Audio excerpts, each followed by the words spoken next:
E olha, tá chegando a Copa América, né? O Sport TV News edição manhã começa hoje a mostrar o primeiro de 5 episódios com as 5 conquistas do Brasil, de 89 a 2007. Salvador, Recife, Rio de Janeiro, das vaias à redenção no Maracanã. Uma conquista em casa para ficar para sempre na lembrança de quem participou dela.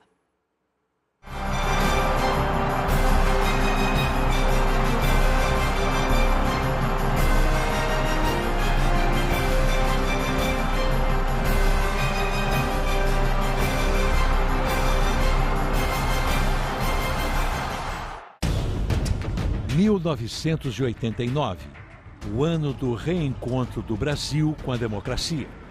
Quase 3 décadas depois, o povo ia às urnas e elegia o presidente da República. Há dinheiro para o pagamento de propina, de gorjeta, mas não tem dinheiro para a agricultura, não tem dinheiro para a educação, não tem dinheiro para a saúde, nem para a Casa Popular. Isso é uma vergonha! Na economia, o retrato da estagnação, inflação galopante e mudança do desvalorizado cruzado para cruzado novo. Moeda em baixa, futebol em baixa. A seleção, então tricampeão do mundo, passara batido pelas últimas 4 Copas e seria anfitriã de uma competição que não vencia há 40 anos. A Copa América 89 é um divisor de águas, né? Porque foi quando a seleção brasileira voltou a ganhar. 40 anos que o Brasil não conquistava a Copa América. Foi realmente muito emocionante, foi muito bacana, foi uma coisa muito especial na minha carreira. Foi a última competição internacional, foi em julho de 89, mais ou menos. Logo depois eu parei de apitar e virei comentarista da Rede Globo. Pô, eu não posso perder essa oportunidade de jogar na minha casa, de não fazer tudo possível e o impossível para ser campeão. Começa o jogo, começa a participação brasileira na Copa América. E começa com vaia, né? A Bahia contra a seleção, foi esse o nosso início. Eu esperava que fosse assim, ser tão forte, né, a rejeição em função da não convocação do Charles. Na época eu estava numa fase muito boa, na fase realmente que todos os baianos e todo o Brasil realmente pedindo, né, que eu tivesse na seleção, mas que infelizmente na época tinha 23 jogadores inscritos, mas que só poderiam participar da primeira fase só 20. E nessa questão aí teve que cortar 3 atletas e eu fui um deles. Romário, Careca, Bebeto, Renato e Baltazar. Então, na escala, o Charles não estava ainda à altura desses outros. No caso do Baltazar, né, que estava fora do Brasil na época, não estava vivendo uma grande fase e eu vivendo um grande momento, né? A grande questionamento do torcedor baiano, o grande questionamento das pessoas, né, da imprensa, da torcida baiana, justamente foi nessa questão, a escolha por Baltazar e não por mim. O corte do Charles, pouco antes da Copa América, foi realmente uma bomba para a torcida baiana, assim. Foi uma revolta muito grande, uma antipatia que a seleção gerou desde os primeiros instantes. Mas eu acho que quando está ali a seleção brasileira, cara, é o nosso país, a nossa pátria, né? Eu acho que não tem que ter negócio de barrismo, né? Ali é a seleção brasileira, é o seu país, você está defendendo o seu país. E a seleção estava obrigada, portanto, a ganhar, a fazer um bom papel na Copa América e calar a boca dos tantos críticos baianos que cercavam a seleção. E aí pegou a Venezuela na estreia. Na época, a Venezuela era um time assim, abaixo da crítica, um time amador realmente. Nunca tinha feito um gol na seleção brasileira em toda a história, pois em Salvador, um tal Maldonado cometeu essa proeza. O Brasil venceu por 3-1. Aí o Brasil chegando, a tentativa de Bebeto bateu pro gol! Gol! Brasil! Eu nunca fui assim de xingar a torcida. Minha vontade era de extravasar, até de xingar mesmo, mas eu me segurei um pouquinho, né, meus conterrâneos, né? E ele gesticulou de forma dura e violenta para o torcedor, faltando apenas dizer: eu sou baiano, nasci aqui, mas sou brasileiro. O jogar na minha casa ali, né, na minha terra, com a seleção brasileira, era um sonho, né? Mas aquela vitória absolutamente não empolgou, não agradou. Os torcedores ficaram realmente muito frustrados pela maneira como o time jogou, que foi realmente uma atuação ruim contra um adversário muito fraco. seleção. Juan Cardelino aponta o centro de campo. É o final de jogo, a estreia brasileira marcando uma vitória. O Brasil sai, pode não ter sido um grande jogo. Peço apenas que o torcedor baiano, os dias vão ter 48 horas, a coisa vai passando. E o torcedor, tenho certeza, vai comparecer a campo, vai apoiar a seleção brasileira. E todos esses problemas vão ficar pelo caminho. Aí veio o segundo jogo. A gente estava entrando em campo e aí, pô, jogaram um ovo na cabeça, pô, jogaram ovo assim na direção da gente, né? E, pô, caiu na cabeça do Renato. Renato ficou doido. Renatinho ficou louco, ó.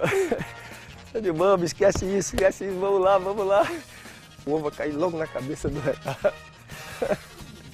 Ficou louco mesmo. A torcida baiana chega ao estádio da Fonte Nova dividida entre os que ainda querem protestar pelo afastamento do atacante Charles e os que resolveram apostar na seleção. O Brasil é ousado no ataque desde os primeiros minutos. Não basta. São 11 jogadores que sequer treinaram juntos uma única vez. Não há entrosamento e os erros de passe se sucedem. De cigarro na mão, o técnico Lazzaroni é a imagem da preocupação. O time perde gols. E Lazzaroni, em desespero, tenta consertar os defeitos. Não consegue. Brasil 0, Peru 0. Eu apenas gostaria de ter um campo que pudesse esses atletas colocar o seu trabalho. O campo horrível, impraticável. Então ficava difícil de fluir. E crise, Lazzaroni ameaçado de cair. Vinha o terceiro jogo contra a Colômbia e o cenário mais uma vez se repetiu. Foi um melancólico 0-0 e o técnico Lazzaroni escutou mais uma vez um coro que ele se acostumou a ouvir em Salvador. Na entrevista coletiva, o técnico da seleção atribuiu o resultado ao nervosismo e à falta de treinos.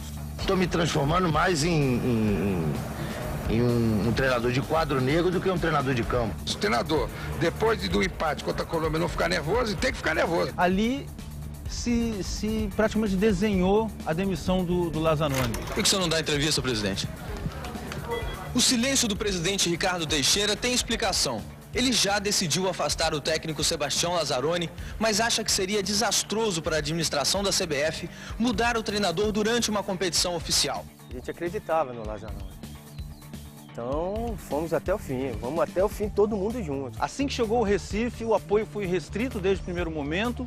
Na chegada, a gente já sentiu que estava todo mundo com a gente. E a seleção conseguiu vencer por 2-0, com 2 gols do Bebeto, se não me engano.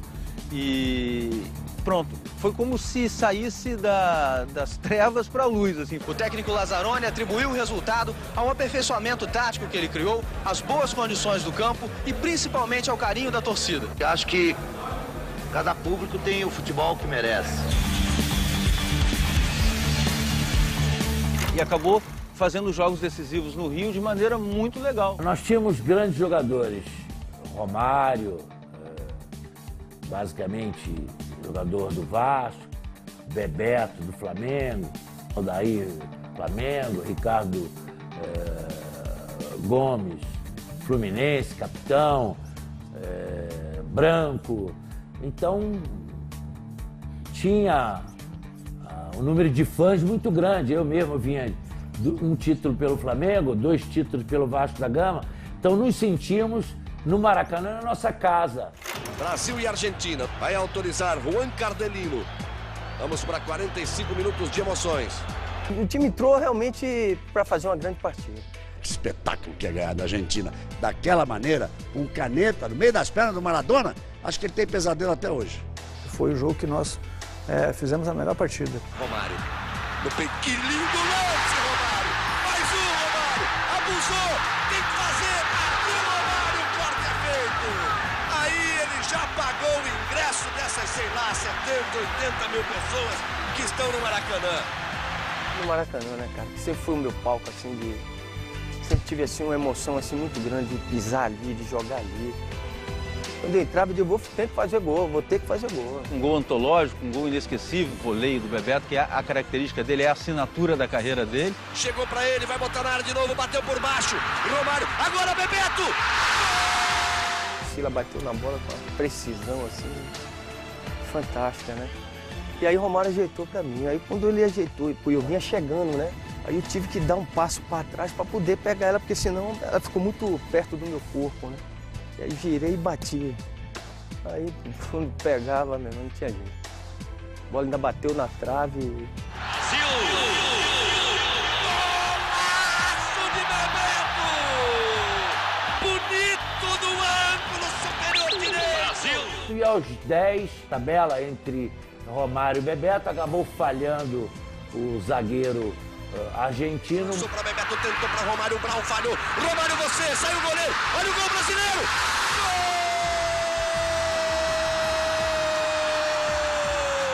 Gol! Brasil! Romário! Fechou um clássico sul-americano com o Brasil superando grande margem em termos de qualidade a Argentina. Final de jogo! Festa do torcedor brasileiro no Maracanã. 2 para o Brasil, Bebeto e Romário. 0 para a Argentina. Talvez tenha começado a vir na minha cabeça naquele dia a história do ganhar é bom, ganhar da Argentina é muito melhor. E aí no final dessa partida, cara, no final desse jogo, o Maradona veio até a mim, me parabenizar pelo gol que eu tinha feito, que ele nunca tinha visto um gol daquele, tão lindo. Aí me deu a camisa dele, cara. Foi muita emoção, né, cara? Eu guardo assim com muito carinho, né, cara? O melhor do mundo veio até a mim, falou isso, né, cara? Que nunca tinha visto um gol daquele. E logo em seguida, jogo contra o Uruguai, ele fez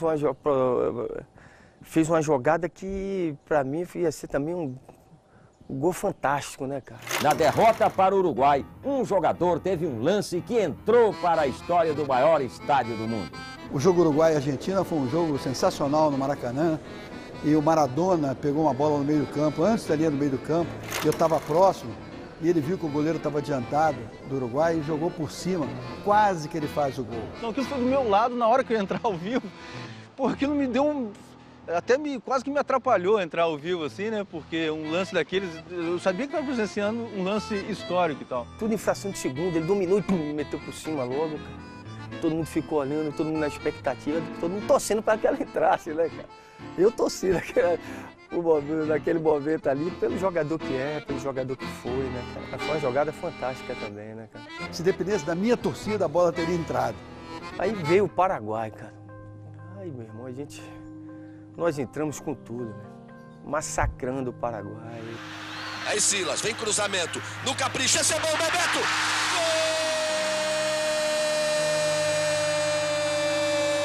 Fiz 2 gols nesse dia e me lembro muito bem, um que a jogada toda trabalhada, tal, o Mazinho pegou, rolou, ele deu um toquinho para mim assim, eu ajeitei, já dominei ajeitando para a esquerda e dei uma pancada lá no ângulo.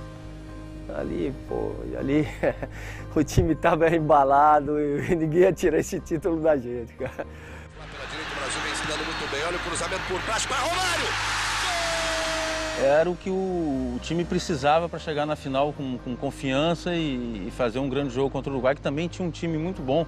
Tinha Francesco, se não me engano, o Enzo Francesco, que era o grande jogador da época, um dos maiores jogadores do mundo. 16 de julho, 39 anos depois, Brasil e Uruguai revivem a final da Copa do Mundo no mesmo dia e no mesmo local, o Maracanã. Naquele momento era Brasil e Uruguai voltando a um palco que em 50 o Uruguai havia sido o vitorioso. Um momento especial, Maracanã, casa oficial da seleção brasileira, lotado, adversário final, Uruguai. O trauma de 1950 não atinge os atuais jogadores. Eles sequer eram nascidos e não vêem qualquer relação entre o passado e o presente. Essa é a história, sabe? Isso já passou. O futebol se vive de presente. Começa o jogo no Maracanã.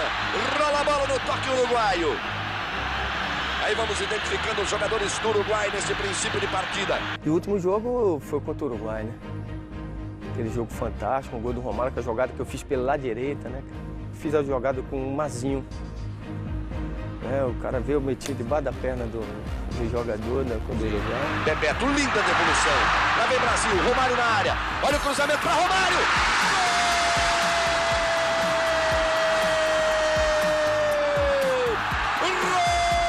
Romário! O gol é seu, Romário! Aí foi uma alegria muito grande. Por isso que eu falo sempre, cara, essa oportunidade de jogar em casa, com o apoio da nossa torcida no Maracanã. 89 ficou marcado na minha vida, como tenho certeza, o torcedor que acompanha mais tempo a seleção brasileira, ficou marcado na vida de todo mundo também. Aí todo mundo começou a conhecer melhor essa dupla aí, Bebeto e Romário, e respeitar a seleção brasileira. Esse era o objetivo de todos nós brasileiros, de todos nós jogadores. Vai terminar! O juiz olhou para o cronômetro, ergue o braço! Final de jogo no Maracanã!